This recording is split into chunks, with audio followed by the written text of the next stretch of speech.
I guess we're going to start. Thank you all for coming. My name is Mirjan Bukan. I coordinate the activities of the Cold War International History Project here at the Wilson Center. For those of you joining us by the web, just say a couple of words about the Wilson Center and the Cold War Project. Is that better? Okay. Those of you joining us on the web, let me just say a couple of words about the Wilson Center and the Cold War International History Project.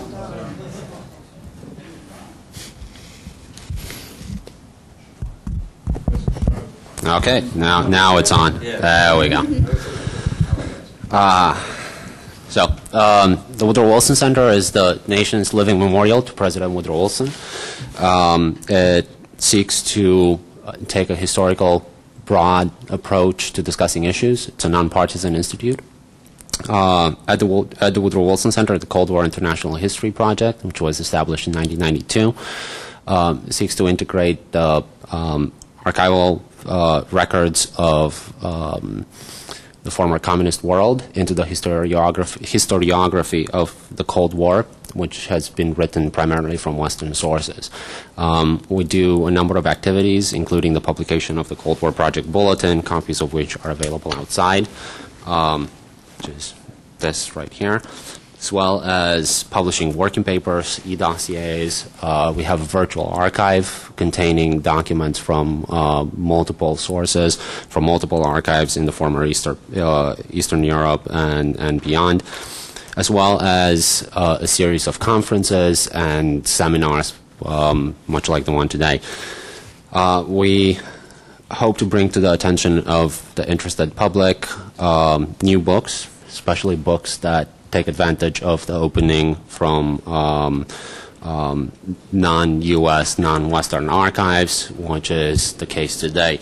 Let me just say that this event is organized in cooperation with the Asia program and the Kissinger Institute at the Woodrow Wilson Center, and I want to thank both of those programs for their help and their participation. The book we're discussing today, Negotiating with the Enemy by Yafeng discusses the U.S.-China talks during the Cold War from 1949 to 1972. It draws upon newly available documentary evidence from the U.S. and China. It is written by Dr. Yafeng Xia, who's sitting right next to me, Associate Professor of History at Long Island University. Aside from this book, he published numerous articles in Diplomatic History, the Journal of Cold War Studies, Chinese Historical Review, and International History Review. From 1995 to 1998, he served as Second Secretary at the Chinese Embassy in Washington, D.C., and he will be a Woodrow Wilson Center Public Policy Scholar starting in the summer of 2010. I look forward to working close with you then. He'll present his findings and the findings of his book. We have comments both on the book and the subject as a whole by one of, well, I guess now my former colleague from George Washington University, certainly still a colleague within the historical community, but Dr. Margaret Gnoinska, just graduated from George Washington University with a dissertation on Poland's foreign policy in Asia. Partly, she looked very closely at the Polish records and the Poland's perspective on the Sino-Soviet American triangular relations between 1949 and 1975. She'll be bringing us up to speed on Poland's view, as most of you probably know, the initial discussions, at least before Nixon's opening to China, the initial discussions between the Chinese and the Americans took place in Warsaw. So we'll get a fascinating look at how the Poles saw it. Dr. Yafeng Xia will speak for about 20 minutes or so, followed by about 15 to 20 minutes by Dr. Gnoinska, and then we'll open it up to questions from the audience. When we do, and I'll remind you of that then, but please just wait for the mic and please identify yourself. So, the floor is yours. Thank you. Okay, thank you very much, Murky, for your introduction, and thank you all for coming here in this nice Washington afternoon to listen to a Chinese guy speak English. So I hope that I'm not going to bore you. You must still recall that the issue of whether the United States should talk to Iran was a topic of heated debate between presidential candidates in the 2008 presidential election. What role should negotiation play in Washington's handling of adversaries? During most of the Cold War years, especially the first 2 decades of the Cold War years, the United States and China regarded each other as enemies.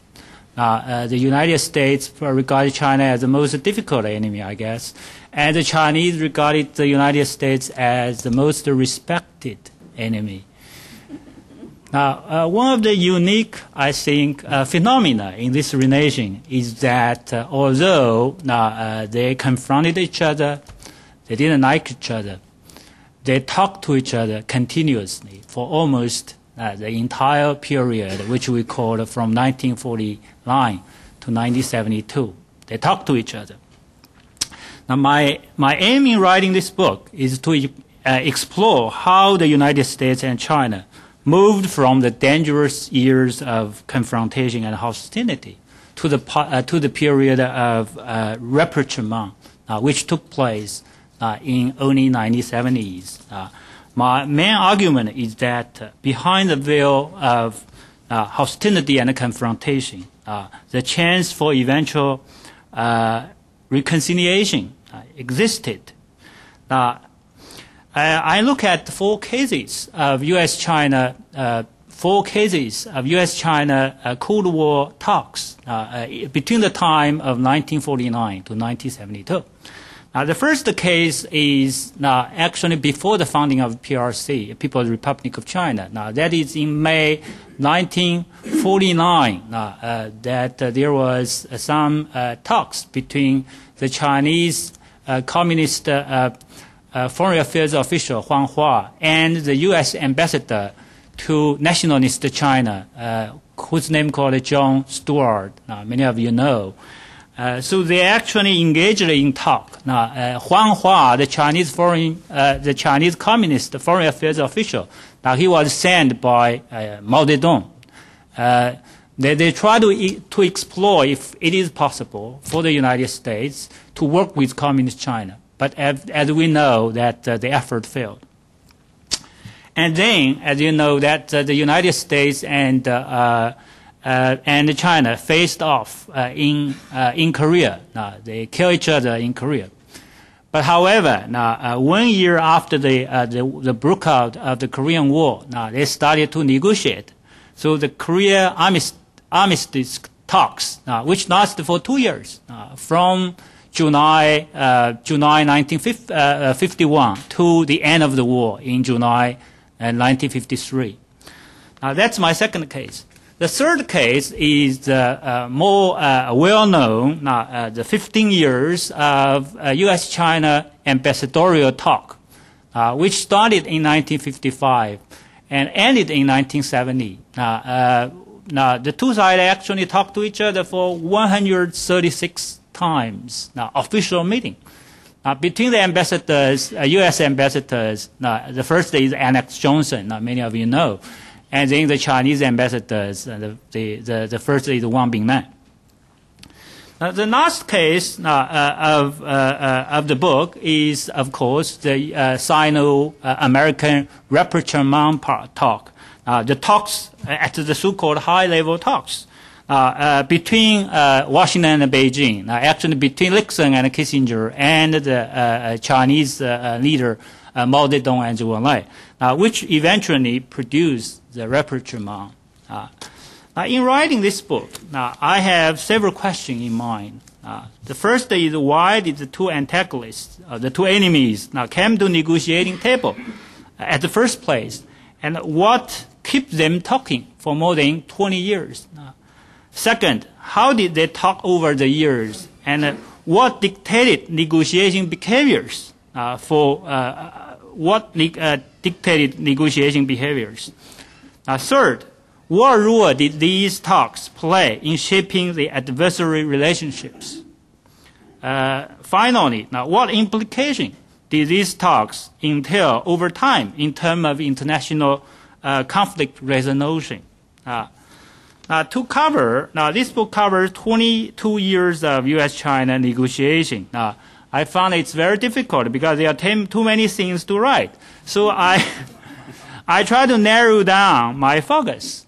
In my actual writing, I focus on agenda setting, preparation of talking points, rule-making for the meetings, actual bargaining and concession at the negotiating table, rhetorics and follow-up actions. Unlike previous studies, which tend to focus on one side, previous study usually focus on one case or from U.S. side or the Chinese side. I try to use the Chinese, I try to look at these cases, the 4 cases from both Chinese and U.S. sides. And I use both Chinese and the U.S. sources.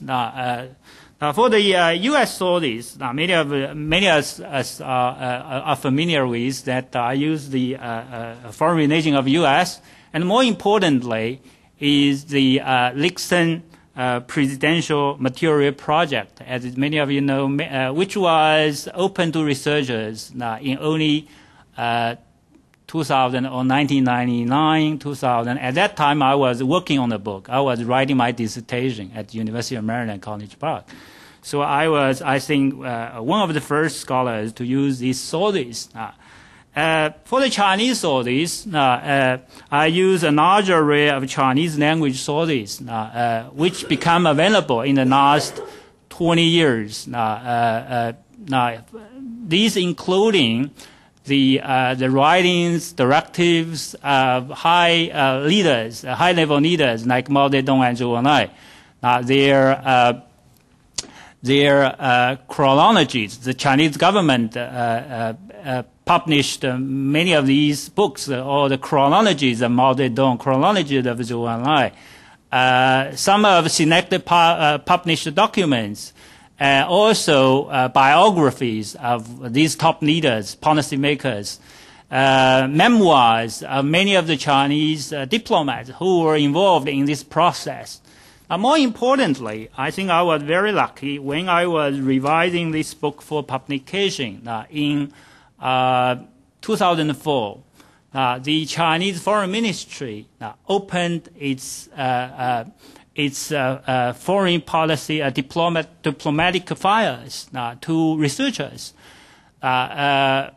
In 2004, in the summer, for the first time, that researchers could get access to the diplomatic file of the People's Republic of China, which was produced or generated from the founding of the People's Republic of China in 1949 to 1955.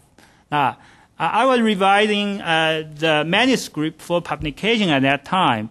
I was lucky to get several documents regarding the Sino-American ambassadorial talks. Which shed, I think, a new light on what I look at. So the book was, I would say, that has been the first published in English, which make use of these newly available Chinese Foreign Ministry archive. For example, I used one of the documents from the Chinese Foreign Ministry archive called Instructions for Sino-American Ambassadorial Level Talks in Geneva. This document was top secret, which was sent to the Chinese negotiators. Actually, Chinese negotiator, chief negotiator is Ambassador Wang Binglan. He was Chinese ambassador to Poland at that time, but he was designated as the chief negotiator for the Chinese side. So the Chinese Foreign Ministry gave him a lot of instructions. One of these, very important, is this instruction for Sino-American ambassadorial level talks. The document was sent to Ambassador Wang on July 30th, 1955. The first the first ambassadorial level talk between U.S. and China took place 2 days later. Now, in this document, we say that the newly declassified document shows that the PRC government appeared to be prepared to render the talk constructive. In its instruction to the Chinese negotiators, the foreign ministry claimed that the Chinese policy at the ambassadorial meeting at the outset would be to take initiative to announce that China had released 11 convicted American military personnel in China before the beginning of the ambassadorial talk. The purpose was to liquidate a U.S. excuse and pressure the Americans in order to solve some concrete issues and lay a foundation for Sino-American high-level talks.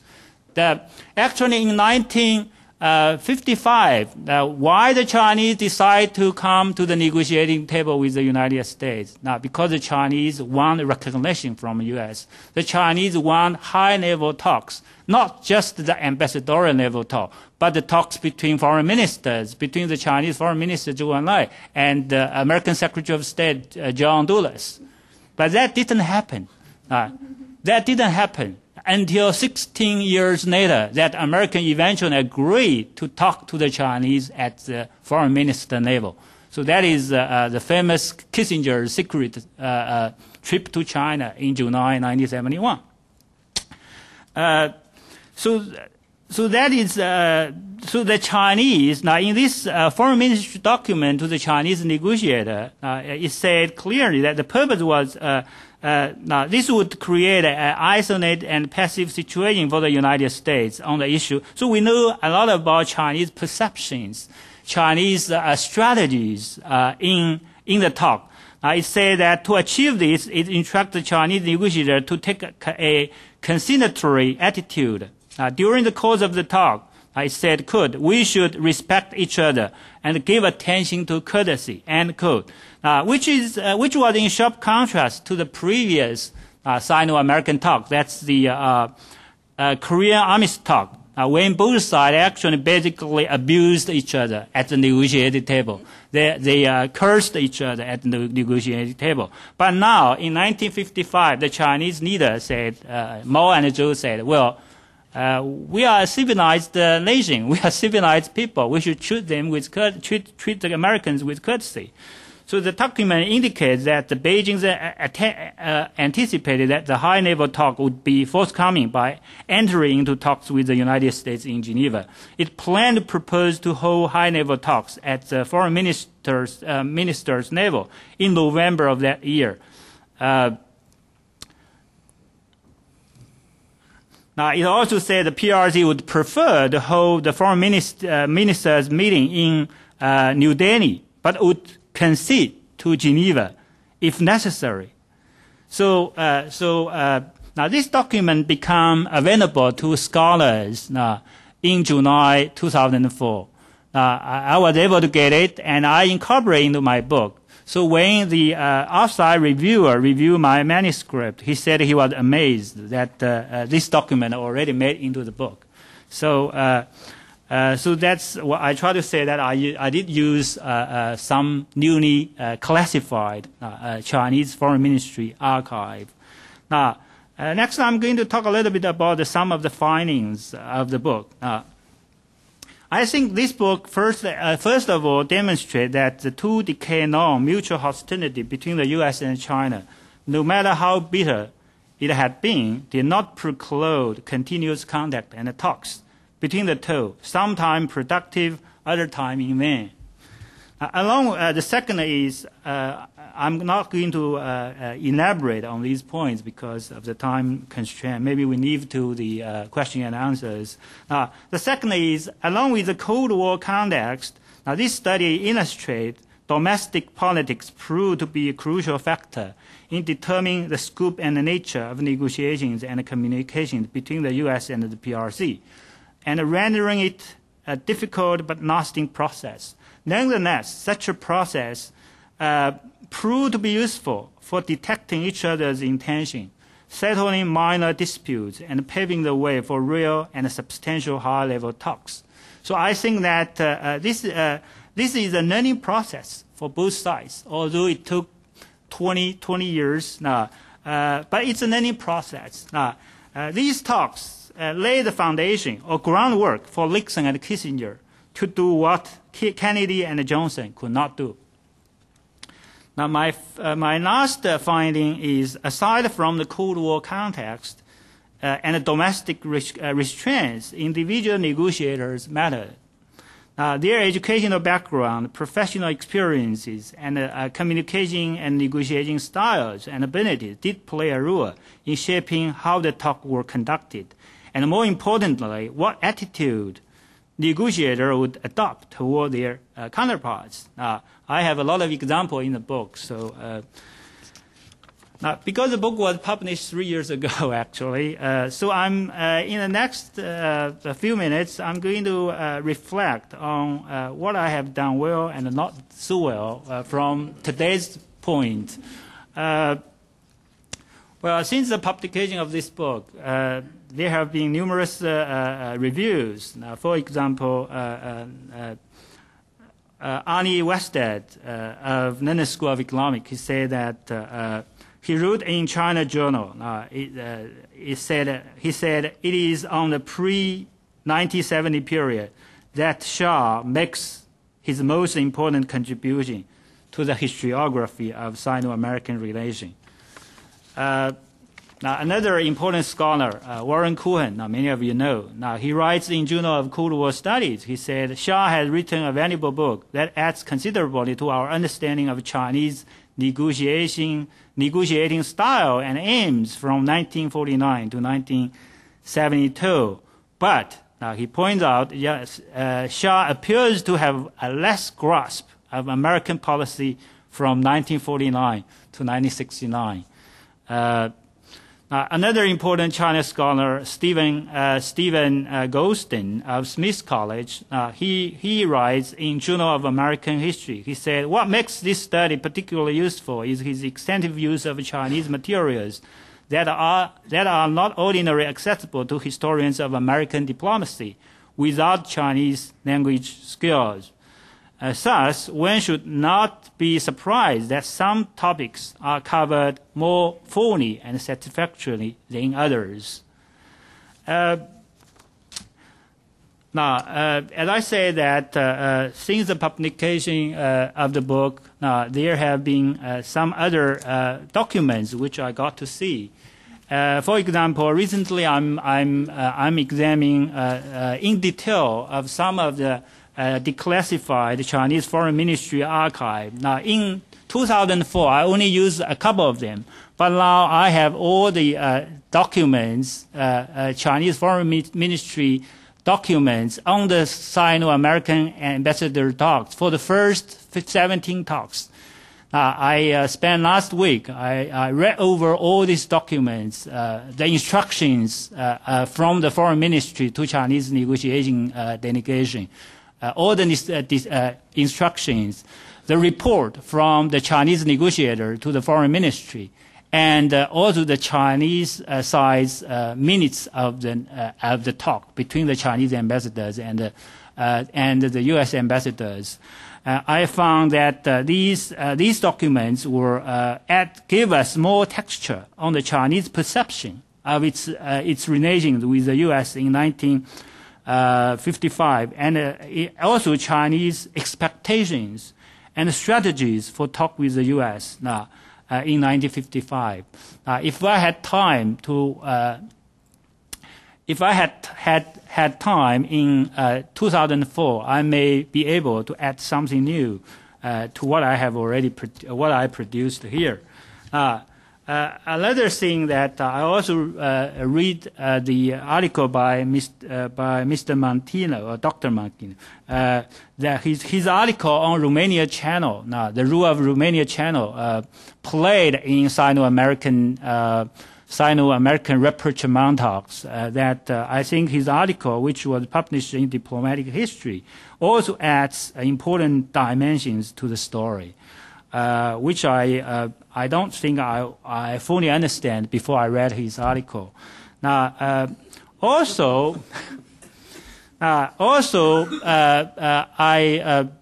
Also, beyond the book, I reflect on the Chinese domestic politics, how Chinese domestic politics affect the Sino-American rapprochement, especially Mao Zedong's changing attitude and psyche in those years from 1969 until his death. Because previous study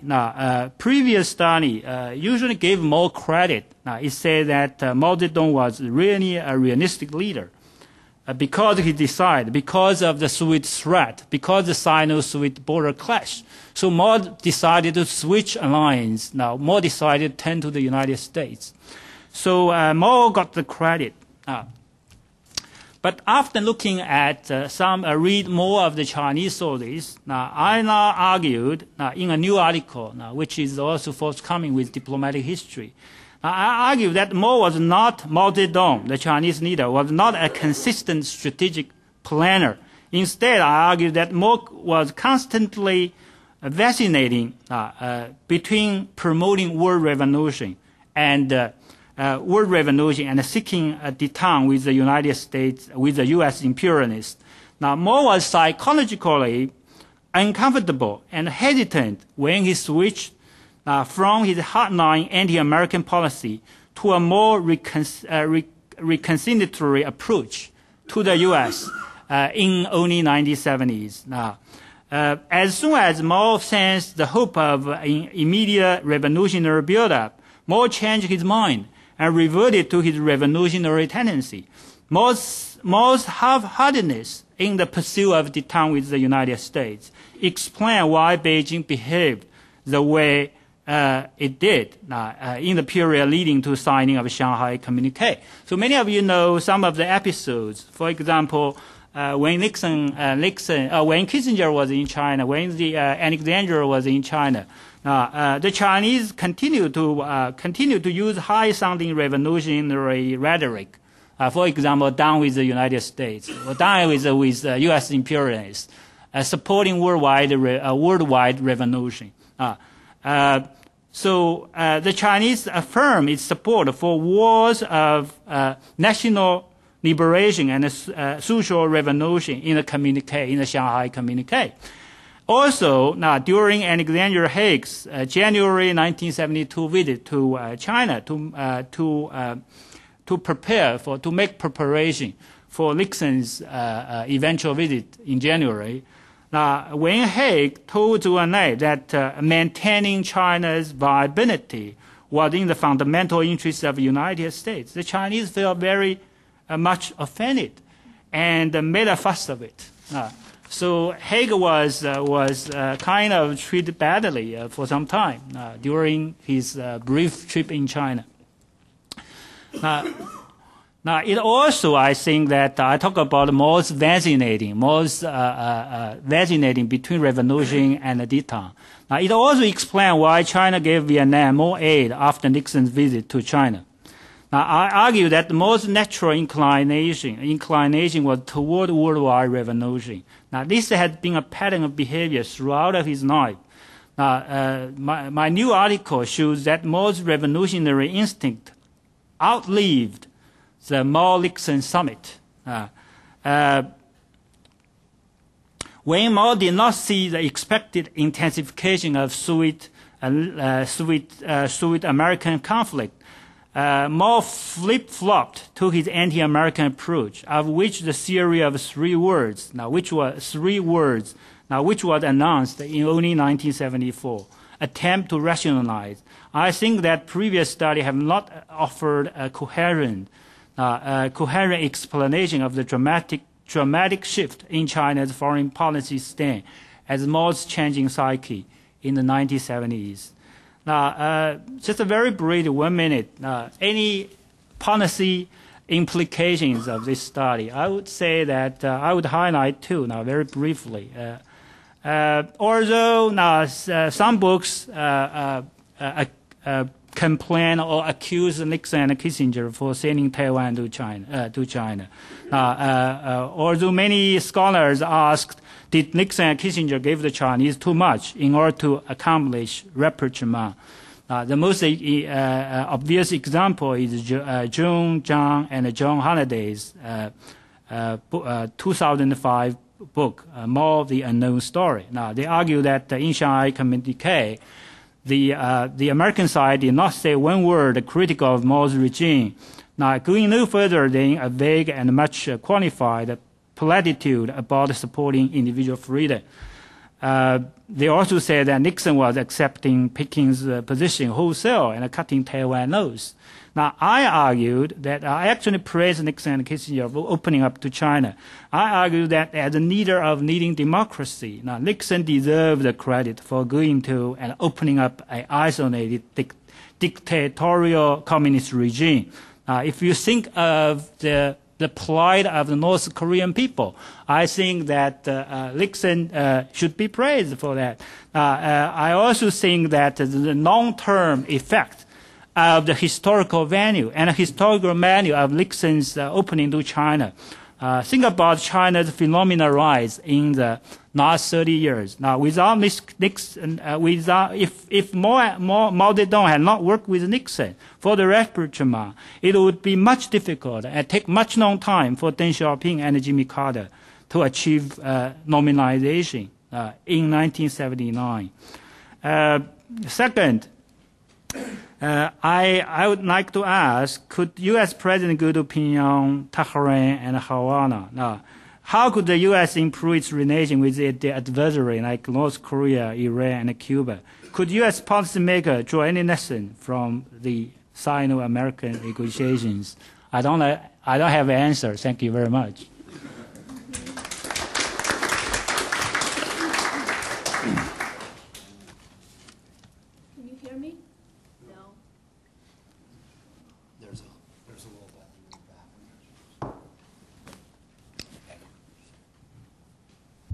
Hello? Is that better? Yeah, good. Okay.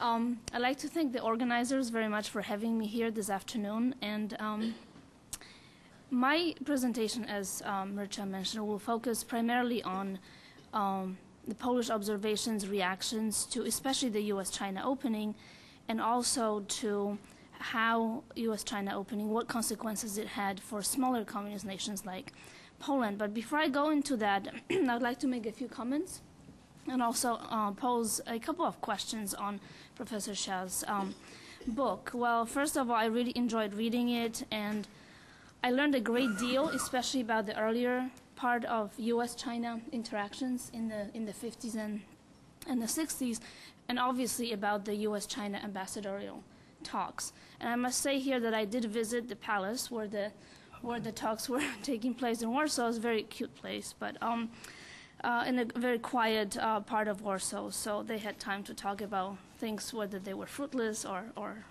fruitful. But what really struck me is that in your book you do make it clear that talking and maintaining communications is very important when it comes to countries that are very adversarial.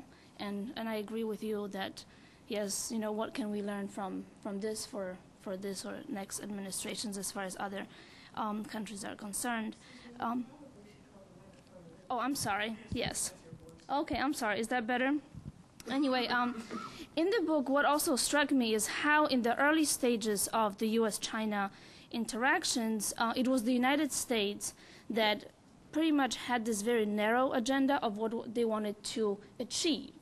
For example, during the Korean War, they said, yes, we only want to achieve the Korean armistice, but it was the Chinese who wanted to expand the agenda broader to Taiwan or UN membership, for example.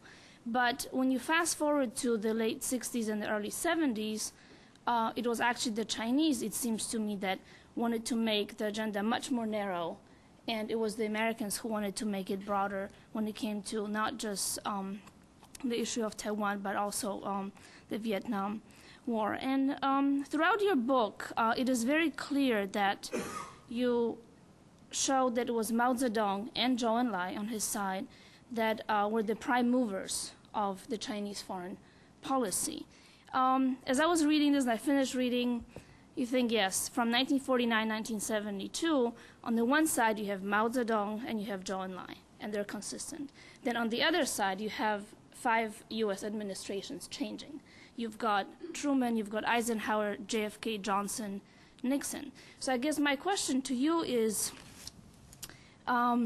did continuity in the Chinese leadership hinder or perhaps enhance China's learning process about the United States, since we have one leadership that is consistent? Now, you also make it clear, seems to me, in the book that a lot of the Chinese diplomats who were involved in negotiations, they were more or less meager messengers, right? And I would like you to maybe talk a little more about discontent and disagreements, and you already mentioned a little bit about that earlier.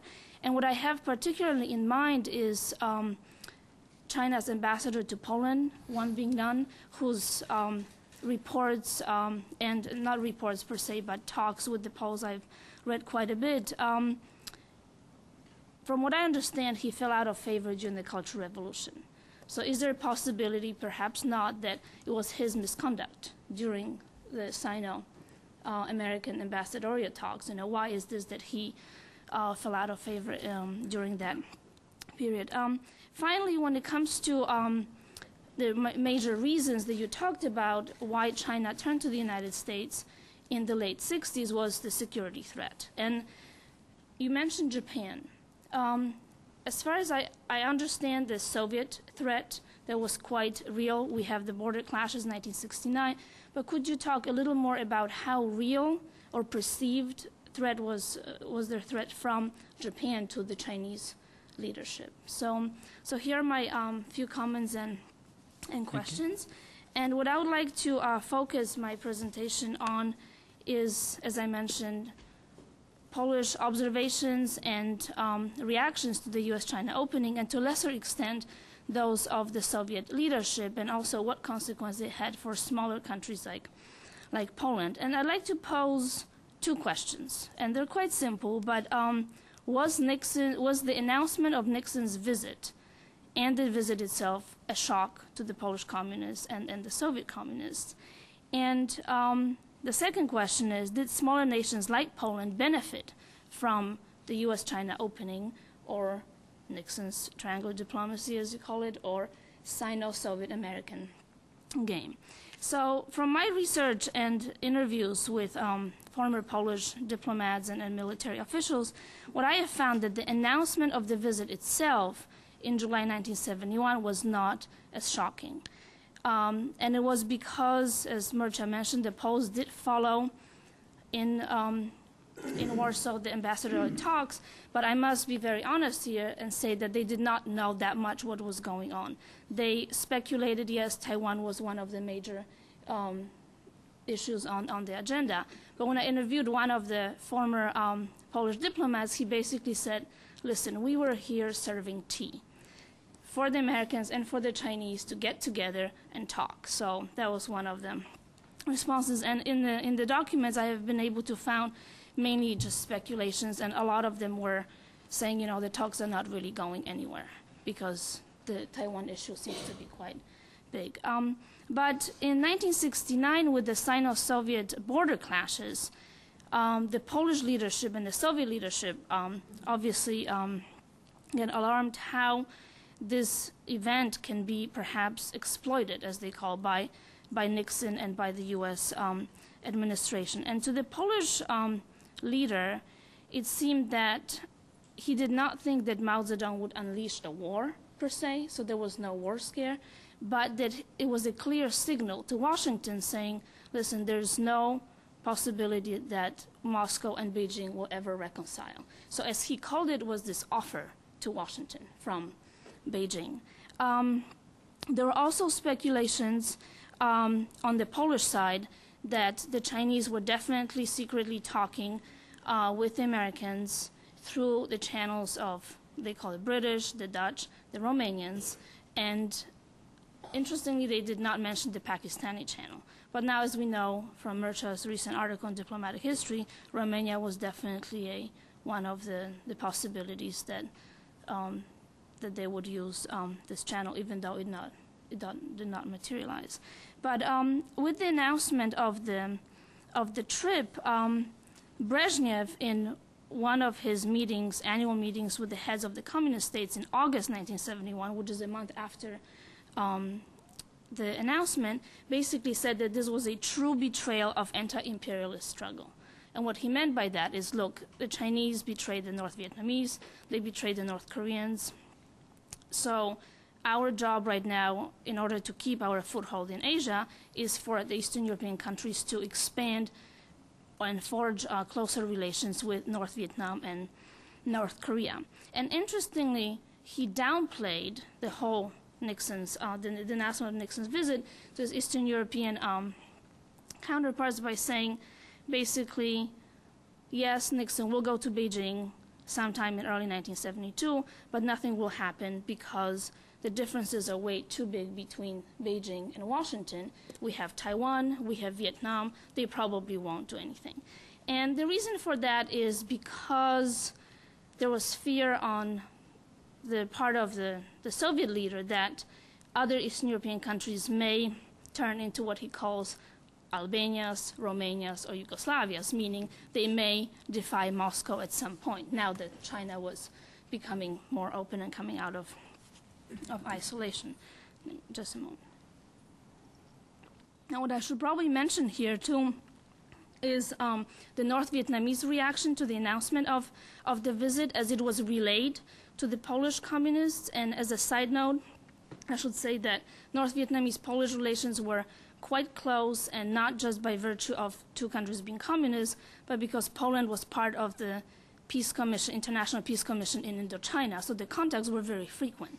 So one of the major things that Prime Minister Pham Van Dong said, he said basically, this will be particularly harmful to the Vietnamese cause, but Vietnam's future will be definitely decided by Vietnamese. And I think you make it clear in the book that Beijing did not betray the Vietnamese, and Nixon did not use really the channel to solve the Vietnam War through Beijing. Now, how about the actual visit itself in February 1972 and the Shanghai Communique? Well, from the Polish side, it was quite striking for me to read the assessments because they were very realistic. You had actually two kinds of assessments. One was for the public, saying, yes, this is betrayal, this is, yes, betrayal of our brothers in North Vietnam. But internally, the Polish leadership realized that this was success for both sides, for the Chinese and for the Americans. And there was the turning point on the world scale, as they said, that would have clear and serious implications for international relations and also the future of the communist camp. And this was primarily because they saw that Nixon acknowledged China as an equal partner. So now, with the Shanghai Communique, they could see that China will be on the rise as far as a player in international relations. Now, so what benefits or opportunities come for smaller communist nations like Poland due to U.S.-China opening or Nixon's triangular diplomacy? Where in the case of Poland, there are two benefits. The first one is renewed and closer relationship with the PRC. Because in the late 1960s, as China was coming out of isolation, the Cultural Revolution was not in its turbulent stage anymore, the Chinese were slowly reactivating what they call differentiation policy towards Eastern Europe. And they were reestablishing their ambassadorial level, relations at ambassadorial level. So this was very important because up until the Sino-Soviet split in the early 1960s, Poland's relations with China were quite close.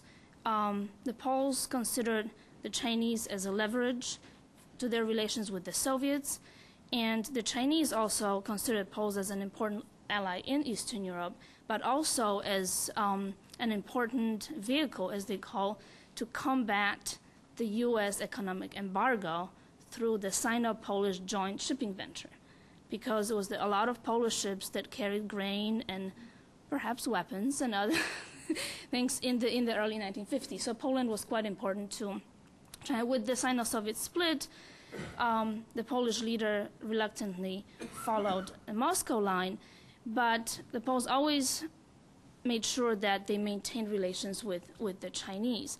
And that was done through the maritime ties, but also through the fact that Poland was the only country that had consulates in China present during the Cultural Revolution in Guangzhou and in Shanghai, in addition to the embassy in Beijing. So there were very good observation points. Well, the fact that the Chinese were becoming more influential, let's say, in Eastern Europe in the late 60s and early 70s did not seem to sit too well with the Soviet leadership. And as I mentioned earlier, they tended to downplay China's achievements. They said, yeah, they became a UN member. Yes, they improved relations with the United States. Yes, they improved relations with Japan, but those are not such important achievements. But the whole point was to ensure that countries like Poland would not defy Moscow openly. And from what I found from my research is that there was a paradox here because Brezhnev was quite paranoid and so obsessed with the fact that the Chinese may be becoming more influential in Eastern Europe. And in case of Poland, it was, as he called, fomenting anti-Russian and anti-Soviet sentiments through publications, through propaganda, through other channels. He condoned and, in fact, encouraged countries like Poland to expand their relations with the West. And that brings me to the second benefit that Poland received, and that is much closer relations with Western Europe, with Japan, but also and especially with the United States.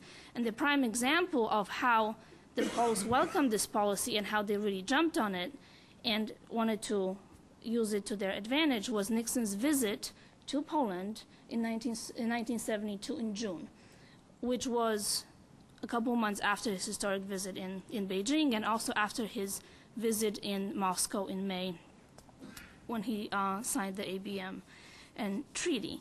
And the visit was considered very fruitful from the side of the Polish leadership because it opened more opportunities for new technology. It opened the Polish society much more to the West. And also,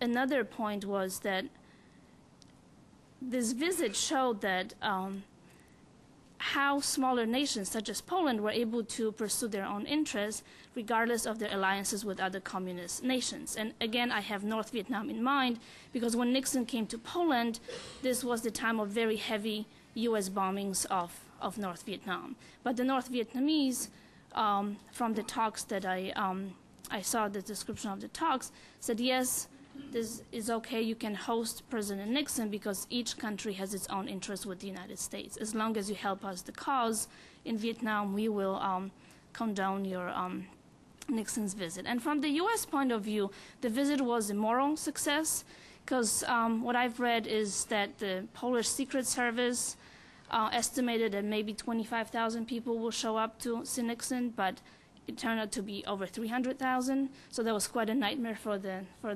police and the Secret Service. And I think I will stop here because I probably just ran out of time. But yes, but I welcome your comments. Thank you for your attention and look forward to the discussion. Thank you.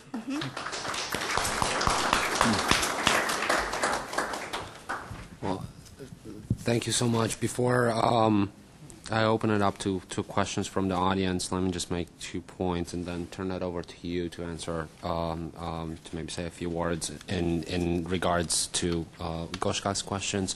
The project has been working with the Chinese Foreign Ministry in publishing some of the documents that Yafeng Xiao was talking about, and we're hoping that in the near future, maybe the next 6 to 12 months, we will be able to publish several of the cable traffic between the Chinese embassy in Warsaw and Beijing.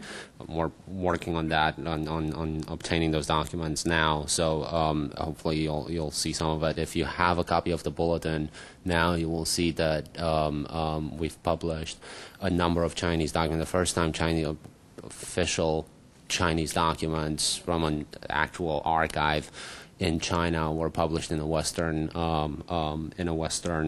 publication.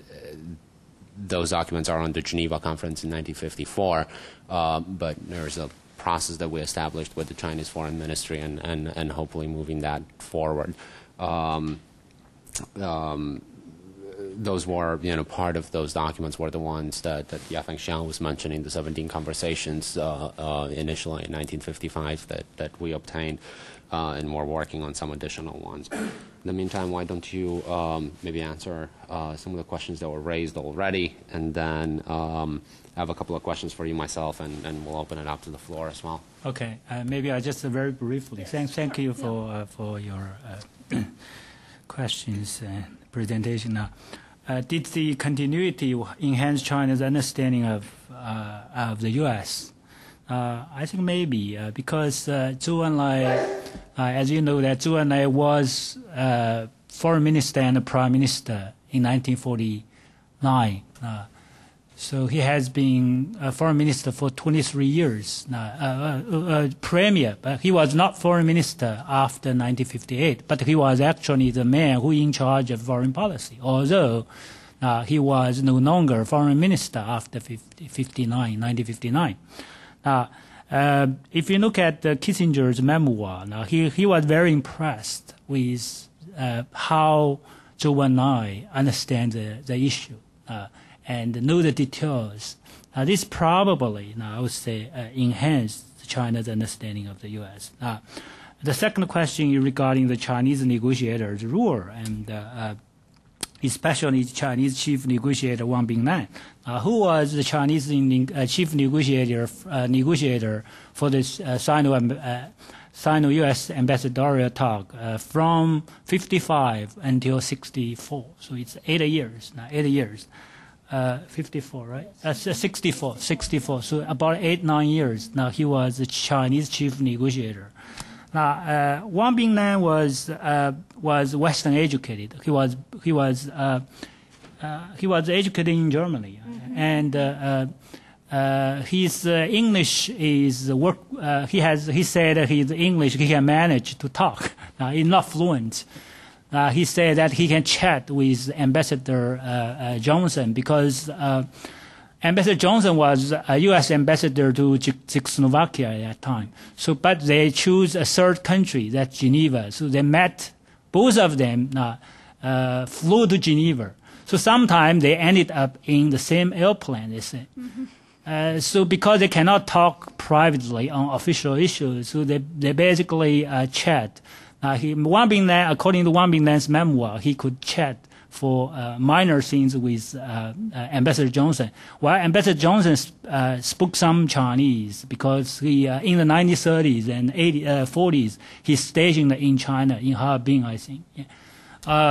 So Wang Bingnan, I think that the Chinese decided to, Zhou Enlai and Mao Zedong decided to designate Wang Bingnan because Wang Bingnan was very close to personally. He worked very close with Zhou Enlai starting from 1930s. And I think they sent him as both a negotiator and a messenger. Now, in the book, I try to distinguish who are the messengers, who are the negotiators. I think he is more of a negotiator. Now, he was probably tried to be initiative or creative to some extent, and to that he was strongly reprimanded. He was criticized in 1958 by Mao Zedong.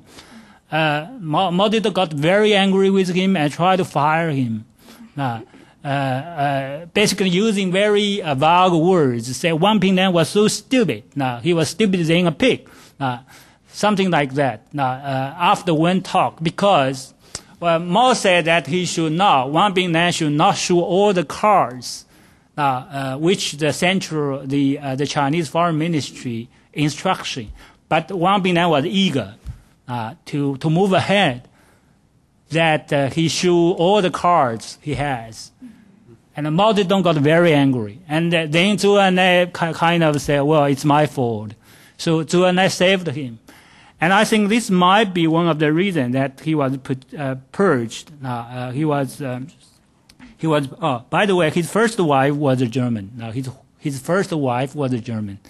But after the founding of PRC, they divorced. His wife his wife was kind of a active figure in women's affairs internationally, kind of.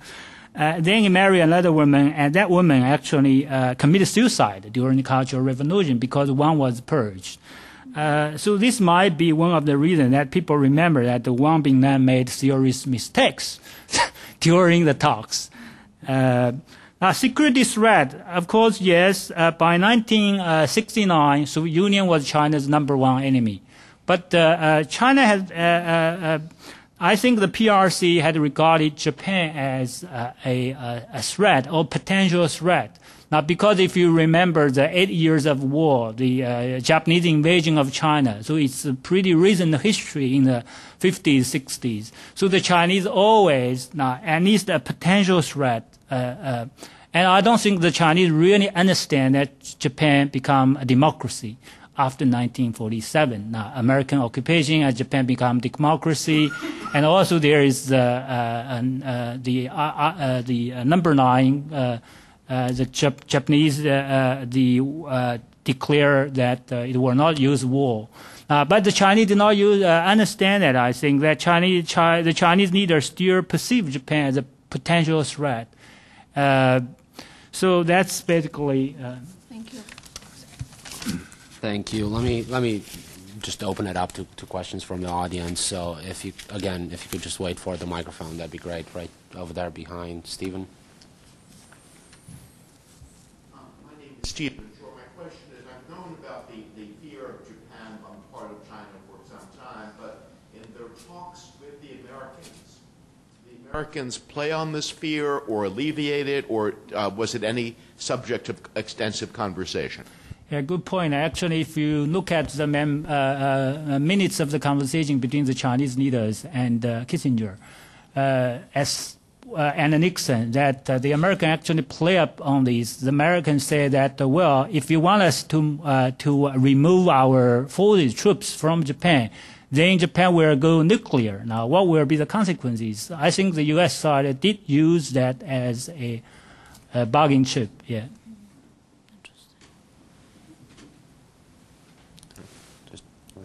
Can you just hold on? Can you just hold on? Thank you. My name is Herb Horowitz. We all know that in the late 60s, it was the tensions with the Soviet Union that created the atmosphere that China was willing and ready to have some kind of negotiation with the U.S. What about the early part of the Sino-Soviet split in 1960? Is anything in the documents you've looked at that would indicate that there might have been some change of approach or attitude at that time? Okay. Well, let's talk about Sino-Soviet split a little bit. Now, actually, scholars are still debating when is the time that the Soviet and the Chinese split.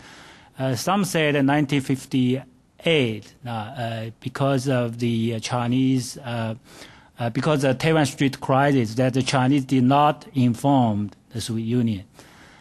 Some said that in 1959, in October, after Khrushchev's heated quarrel, in 1959, in October, Khrushchev visited Beijing. The Chinese leaders confronted Khrushchev, basically abused him, cursed him as revisionist. The documents of that meeting actually are published in the Cold War Project Bulletin number 1415, as a matter of fact. So they're quite interesting, to say the least. So this was the first open sign.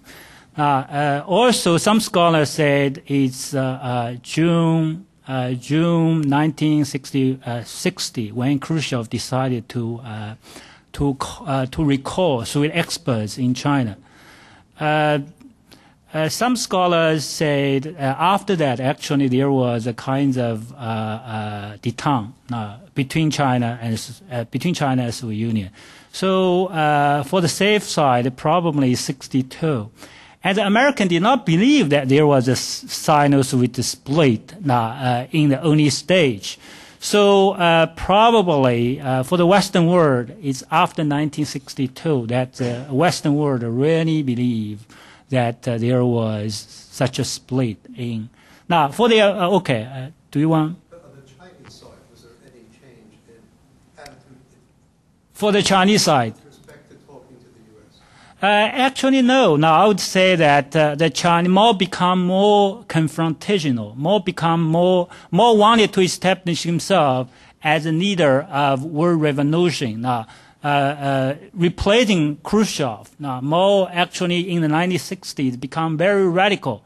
More believe that the Soviet Union now become revisionist. The Soviet Union lost its rights to lead a worldwide revolution. Now it's me. So, yeah.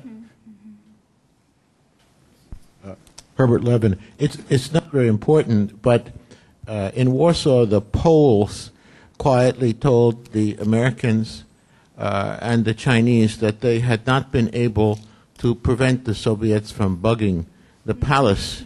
And so when the Americans and the Chinese were talking, they were talking to Moscow.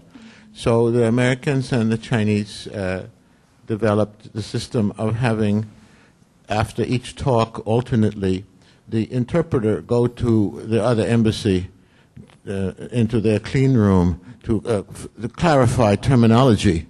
And anything that they got done there, and this drove Moscow crazy. I think the Poles appreciated that. So the actual minutes of the talks in the palace, this was for Moscow's benefit. The Chinese and the Americans didn't pay too much attention to what they were saying there. The other thing was, when you talk about the changes, President Kennedy had indicated he was prepared to move. And we had talks with the Chinese in Hong Kong, and that ceased with his death because President Johnson had other things on his mind. So you referred to many talks, and there were many talks going on in many places throughout this period. And I look forward to reading the book. Oh, thank you. Well, very, very briefly, actually, I think one of the reasons why Nixon and Kissinger decided to get rid of the Warsaw Channel because the Poles and the Swedes, actually, they know about the talk. So it seems, later on, as we know, that Kissinger became very secretive in talking with the Chinese. Also, actually, during Kennedy administration and Johnson administration, one of my chapter 5, is on the Sino-American ambassadorial talks of Kennedy and Johnson administration. We now know, actually, during Johnson administration, many of the middle-level State Department officials made a lot of initiative to improve relations with China. Johnson, there's a new book on Johnson administration's China policy.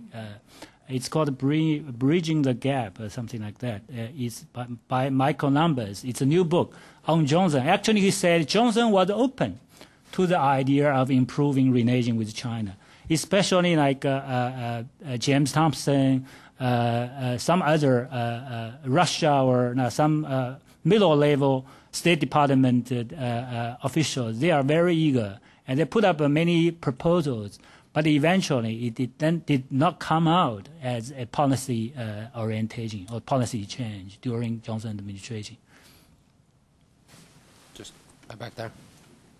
Just a small technical point.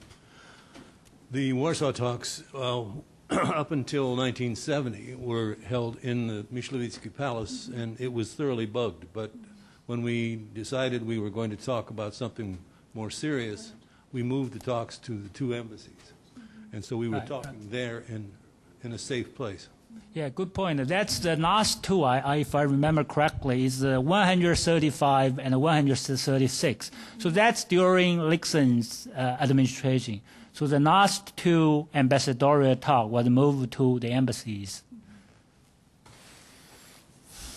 Right, over in the back. Neil Silver. I'm kind of interested on the relationship between Mao and Zhou Enlai, which at least superficially, based on the little we know, seems again superficially like what we seem to know about the relationship between Stalin and Molotov.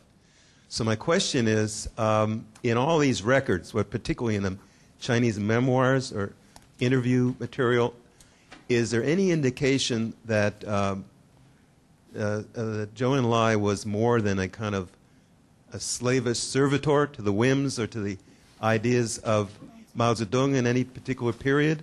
Or did he have his own persona on this or other issues?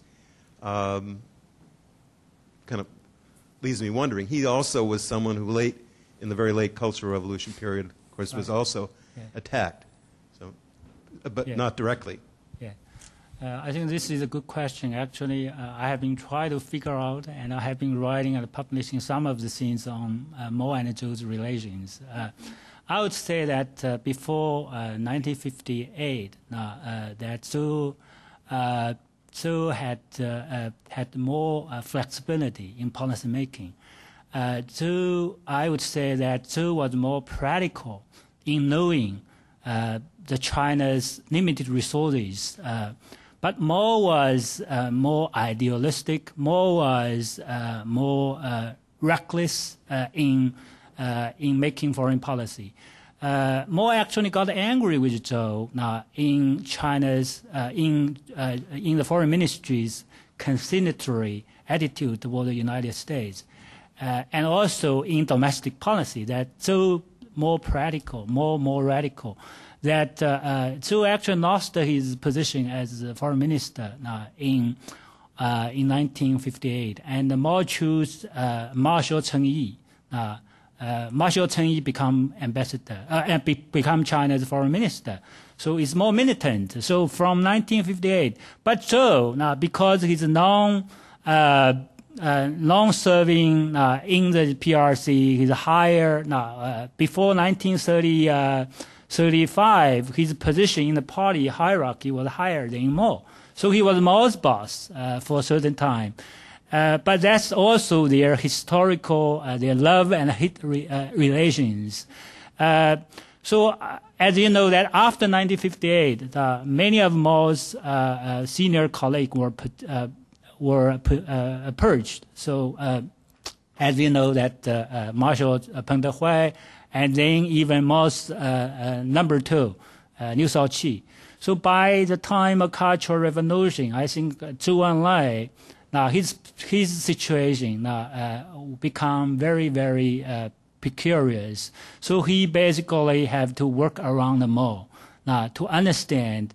But in his heart, I think he was very struggling that he know that Mao's policy would not work, radical policy. So he embraced. When he find out that Mao, by 1969, when he find out that Mao was interested, possibly interested in improving relations with the United States, he tried to supply Mao with that kinds of favorable documents, articles, readings to Mao, to influence Mao. So, but for sure, he was not a policy maker. He was a policy implementer.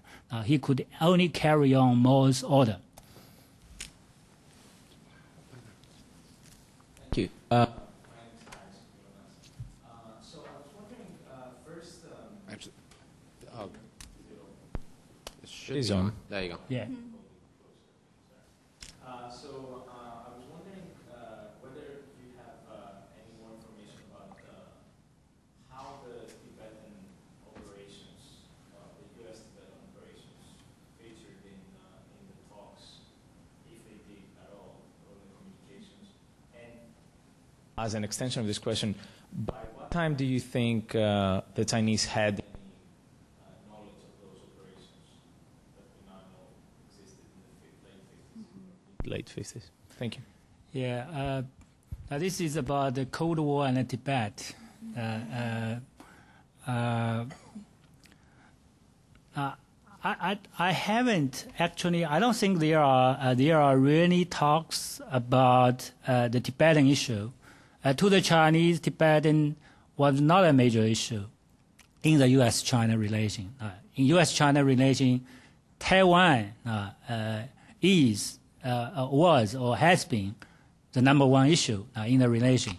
I would say probably in those days, China was not very well aware of Americans' secret operation in Tibet.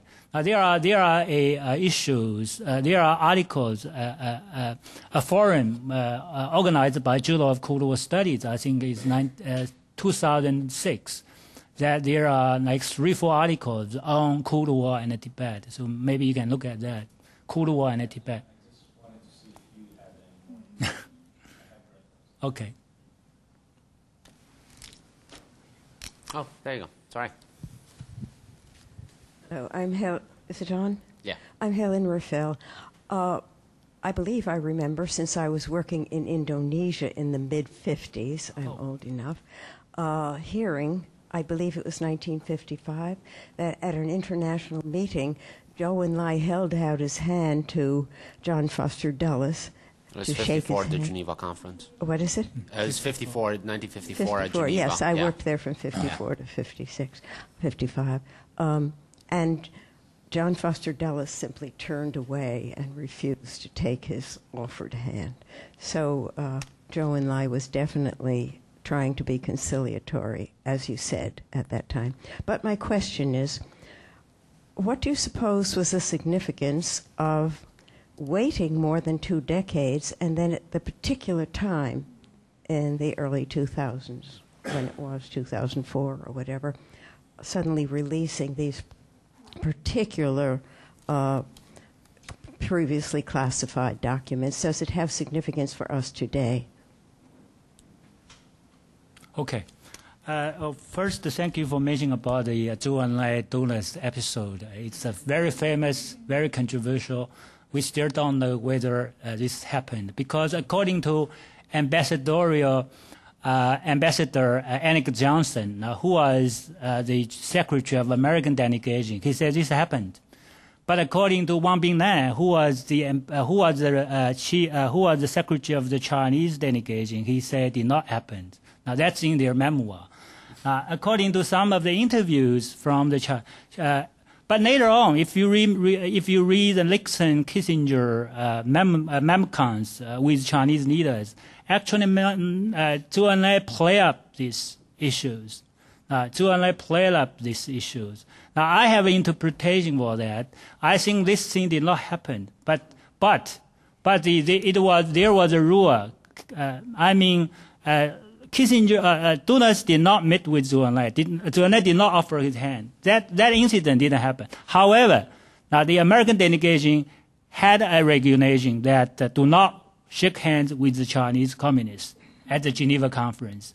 So later on, Zhou Enlai play up this in his negotiation with Kissinger and Zhou Enlai and Nixon, because he used this as that, well, we were wounded. Now we were wronged in the history. So now it's time to pay back. Well, it made world news right at the time of that meeting.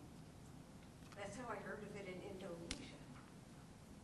Indonesia. I think that John Dulles, his sisters, in his sister's memoir, he said I think it didn't happen. Yeah, but now the other thing is why the Chinese Foreign Ministry declassified these documents in 2004.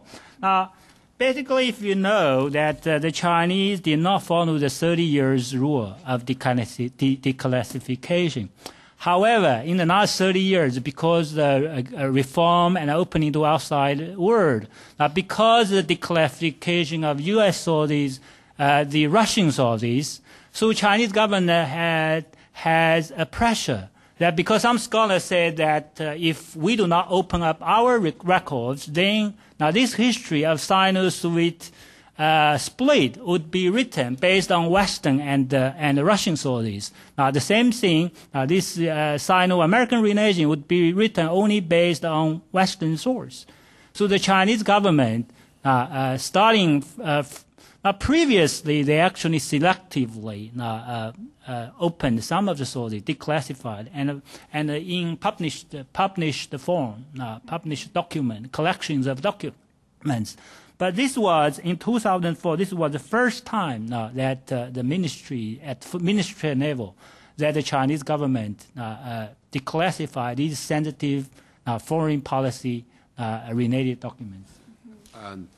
Small role in that had to do with the Cold War project and our push to make sure that the Chinese actually begin declassification. You have to remember China is still a communist country. It might not look like a communist country or like how we usually view a communist country, but it is a communist country and it is a communist system.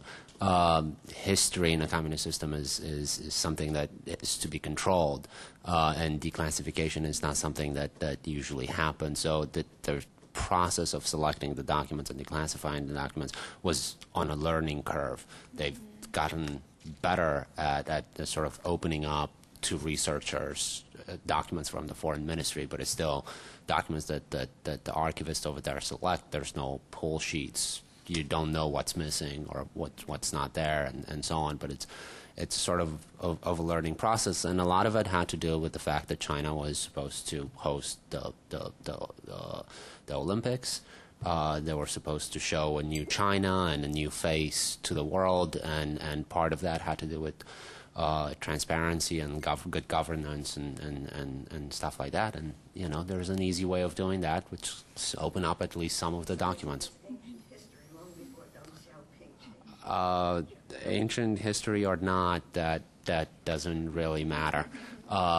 Ancient history is very important, the mythology of how you view your government and how the people view your government. So it doesn't really reveal much about I wouldn't go that far, actually. Just if I, Anyway, if go I can ahead. make a quick comment as far as like declassification of documents stuff. Yes, when I spoke with a lot of former Polish diplomats, yes, they did tell me, the embassy, the palace was bugged, and yeah, we knew about it, but somehow we're not able to see the transcripts of what has been bugged, and they're probably somewhere in Moscow, because I know that I don't think in Warsaw I have seen any, and I've been to the archives of the Ministry of Interior Affairs, which would have been involved if anything. So I guess that speaks to declassification of documents. So we still don't have some of the transcript to see what was actually bugged by the Russians. So. Yeah. I'm Stanley Paul. What role did the Chinese military leaders play in determining Chinese attitudes during these periods covered? Well, I don't think that the military leader here, you mean defense minister, chief of staff, because Mao Zedong was the man who made the policies. Now, for example, Ning Biao, from 1959 until 1971, Ning Biao was the defense minister, and eventually he became Mao's number 2, and then he died in a plane crash. Ning Biao was the man who said, whatever Chairman Mao say yes, I say yes. So that's the man. Now, he did not believe. Now, I don't think any of the, also because they enjoy a lot of respect among high leaders. So basically, foreign policy is the area which Mao and Zhou works on. So other people could not say anything. Can I? Well, I don't think let so. me just add something here. You maybe what you're referring to is the four marshals and the four marshals incident, where basically Chen Yi and 3 other marshals were tasked by Zhou Enlai, by Mao via Zhou Enlai, to think out of the box in 1962. However, by that time, while still marshals, still respected, and so on, they were out of power. They were in tractor factories, getting in touch with their working class roots, I take it. But they were indeed tasked to think outside of the box in the context of the Sino-Soviet split, in the context of the Sino-Soviet border clashes. And one of their conclusions was, it's about time to play the U.S. card in our negotiation, in our relationship with the Soviets. That might be what you're referring to, but I think Yafeng Xia is right when he says that the decisions, the direction of foreign policy was coming from Mao. There might have been ideas and thoughts and so on outside of Mao, but the direction, the decision, when to proceed, how to proceed, with whom to proceed, that was Mao Zedong and no one else. No, they don't. They don't, because they can. Otherwise, they may lose their job. Or their lives. Their life, yeah. Yeah, actually, I think it's important that you mention about the four marshals report. The four marshals is Chen Yi, Yi Jianying, Li Yongzheng, and Xu Xiangqian. They were, Zhu Enlai asked them, because Mao hinted that it might possible we have to make some change. Now, this is what happened around the time of Sino-Soviet border clash in spring 1969. So when they were asked to do this, they were puzzled. They said the Ninth Party Congress already designated the United States and Soviet Union as our enemy. So what other rooms, what else you want to learn? Then Zhu Enlai said, well, the chairman said, you are marshals. You should have a worldwide view. You should have geographical, geopolitical view. Think about it. Think hard. Just talk among yourself. Don't bring any secretaries. Because the secretaries during the Cultural Revolution did a lot of bad things to these marshals, these senior, they criticized them. They put down, what's that?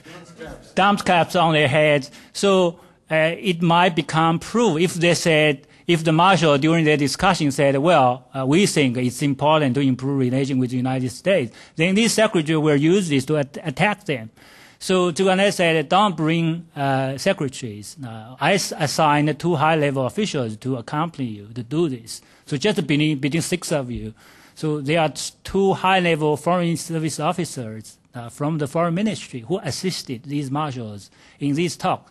Now, one of the important suggestions, as he mentioned, is that they believe that according to Chinese traditional geographic strategy or mini strategy, now it's time that we use the United States against the Union. So that's, we think that more might be influenced by this report.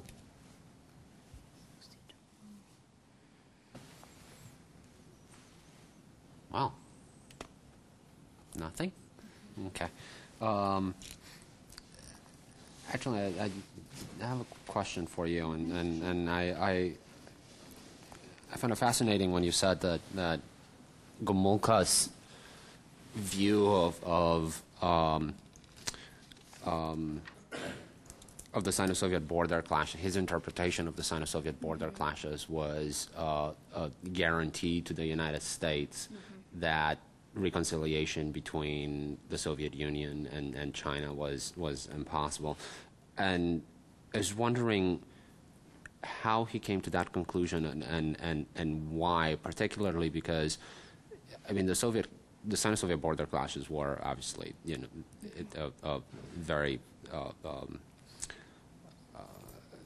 a dangerous development in the region, but certainly the relationship between the Soviet Union and the People's Republic of China had gone from bad to worse. I mean, the polemics in between 1960 and 1964 were bad enough, but after the Soviet invasion of Czechoslovakia in 1968, they got even worse.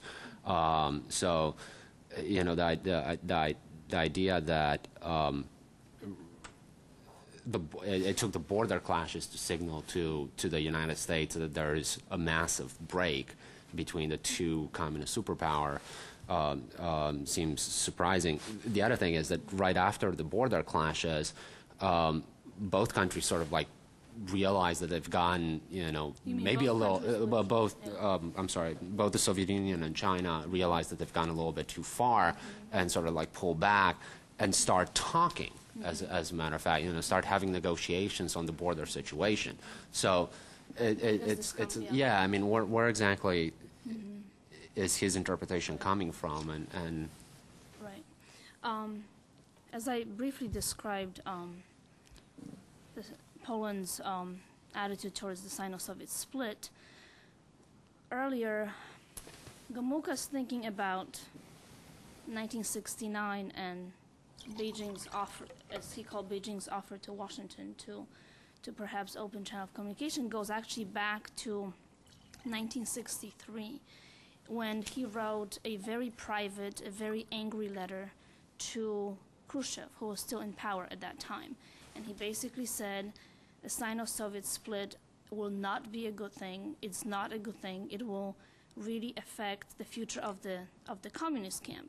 And one thing that the imperialists, meaning the United States and Western Europe, would do is to basically exploit it. So I think that goes back to his fear that any differences between the Soviet Union and China would be undoubtedly exploited by the United States. And I feel that goes back to his whole thinking about how China had to be included in all of the decisions. China had to be included in the communist camp in order to make it stronger. So he was always against the idea of, as he said, letting China go. We can say losing China. In this case, for the communist camp. So when the border clashes came, and the border clashes happened on March 2nd, 1969. Brezhnev and Gomulka speak on March 3rd and 4th. They meet at the annual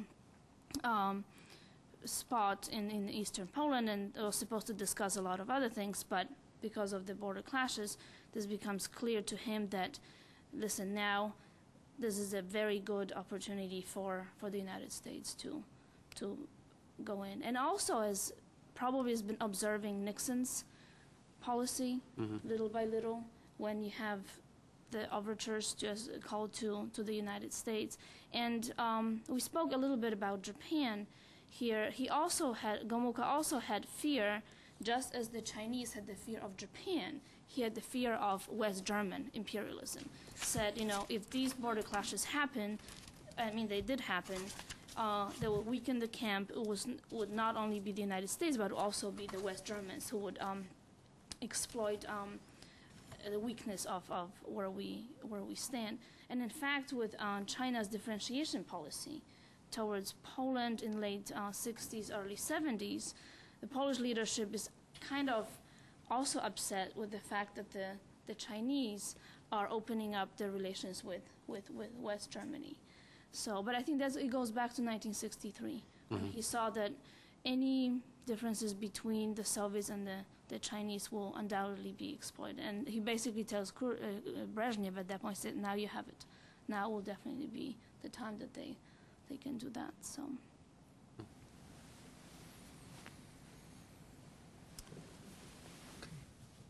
Well, okay, in that case, please join me in thanking our panel for